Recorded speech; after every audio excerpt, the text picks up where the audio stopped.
So the next step is to put everything back together again, and that includes lubrication. Let me zoom in here. So the first step is to put the carrier back in, and I like to put a thin film of the COP oil on the sides where it's going to rub against the frame, and a little bit in the pivot hole. You can also put some around the ball bearings and sort of work those in by squeezing them to kind of pump the oil into that area. You don't want to put oil where the cartridges go. That can cause some peculiar feed malfunctions. Before you put the carrier into the frame, I like to put some grease into the pivot holes. Just put a little dab on a toothpick, and then inside the frame, put some of the grease where the ball bearings seat. After a little bit of shooting, you'll see that the frame can wear in that area, and you want to keep that to a minimum. Now when you reinsert the carrier, you want to actually get the ball snapped into the holes in the frame, and that will help to locate it correctly to get the pivot pin in place. But to get it into the frame, you have to compress the two balls and then push it down into place. And that can be a little bit of a struggle.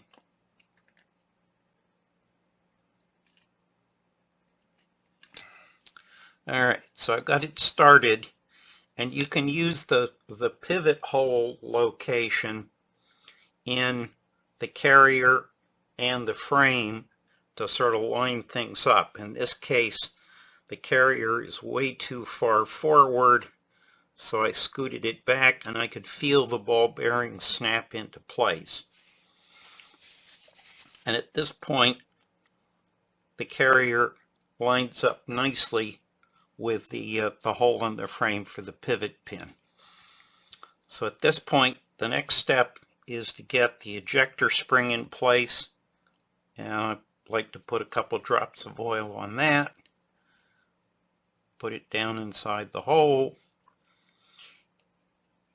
Now you have to compress that spring with the ejector, and the trick is getting everything lined up. And what I like to do, you can use a toothpick to sort of get things roughly lined up.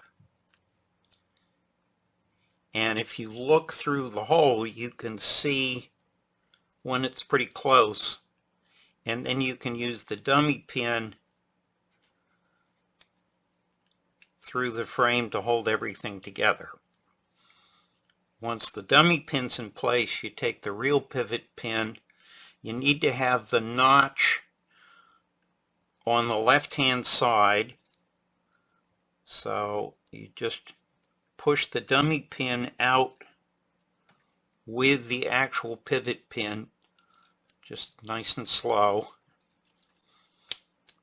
So now the pivot pin is in place, but you need to align it so that the groove is in the correct location for that set screw.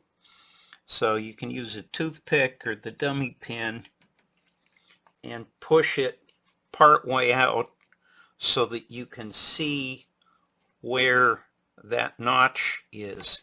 And you want to get it roughly vertical, but it can help if it's tilted a little bit counterclockwise, so that when the screw engages it, it'll actually sort of align itself. So push it back into place, take your 1.5 millimeter hex key, and run the set screw down into place. And again, this isn't a location where that screw is likely to loosen up much. So you don't have to snug it down super tight, and that just saves a little bit more wear on the frame. Just give it a little bit of a tweak. And at that point, everything's back together, and you're ready to finish reassembling the rest of the pistol.